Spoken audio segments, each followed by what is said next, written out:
అందరికీ నమస్కారం.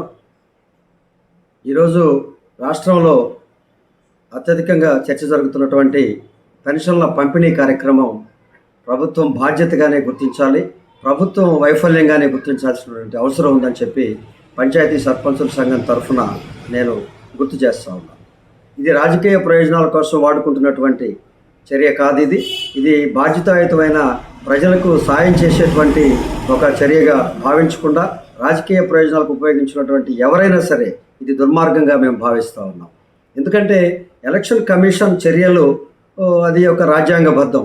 దాన్ని వేరే విధంగా వక్రీకరించుకొని వాలంటీర్లు లేకపోతే పెన్షన్లు జరగవని చెప్తున్నటువంటి ప్రభుత్వం తీరు దుర్మార్గం.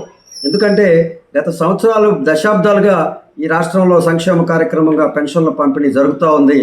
గతంలో పంచాయతీల ద్వారా నిర్విఘ్నంగా జరిపించారు. ఈరోజు ఇంకా కూడా వాలంటీర్లు తొలగిపోతే సచివాలయ సిబ్బంది ప్రతి గ్రామంలో 20కి పైగా ఉన్నటువంటి వాళ్ళందరి చేత ఒక ప్రజలకి ఇబ్బంది లేకుండా జరిపించాల్సినటువంటి బాధ్యతను విస్మరించి రాజకీయ ప్రయోజనాల కోసం దీన్ని ఉపయోగించుకుంటూ ప్రతిపక్షం మీద దుమ్ము పోస్తూ ప్రతిపక్షం ద్వారా ఏదో తప్పు చేసింది, దానివల్ల పెన్షన్లు రావట్లేదని చెప్తున్నటువంటి ప్రభుత్వం యొక్క నేతల యొక్క తీరు ఇది ఆక్షేపించదగింది. ఇది ప్రజాహితంగా కాదు. ఇది గతంలో 4 ఏళ్లుగా వీళ్ళు పెన్షన్ ఇచ్చి ఈరోజు ప్రతిపక్షాల మీద చెప్పడానికి చూస్తే ఈ 4 ఏళ్లుగా వాళ్ళు పంచిన అంశం కూడా ప్రజల్లో చులకన భావం ఏర్పడుతుందని చెప్పి గ్రహించకుండా దీన్ని ప్రతిపక్షాల మీద నెట్టడం సరికాదు. ఇప్పటికీ అధికారాన్ని అనుభవిస్తున్నటువంటి ప్రభుత్వమే దీనికి బాధ్యత వహించాలి. ఇది ఈ యొక్క పెన్షన్లకి అందుకోలేక ఎండకి చనిపోయినటువంటి ఈ యొక్క వృద్ధుల యొక్క మరణానికి కూడా ప్రభుత్వమే బాధ్యత వహించాలి. ముఖ్యమంత్రి జగన్మోహన్ రెడ్డి బాధ్యత వహించాల్సినటువంటి ఉంటుంది. తప్పనిసరిగా ఇది ప్రభుత్వం తన బాధ్యతగా గుర్తించి ఇప్పటికైనా కూడా దానికి చర్యలు తీసుకోవాలి. సచివాలయ సిబ్బంది ఇంటింటికి వెళ్ళి ఎంతోమంది అధికారులు ఉన్నారు. ప్రతి గ్రామంలో 50 మందికి పైగా అధికారులు ఉన్నారు.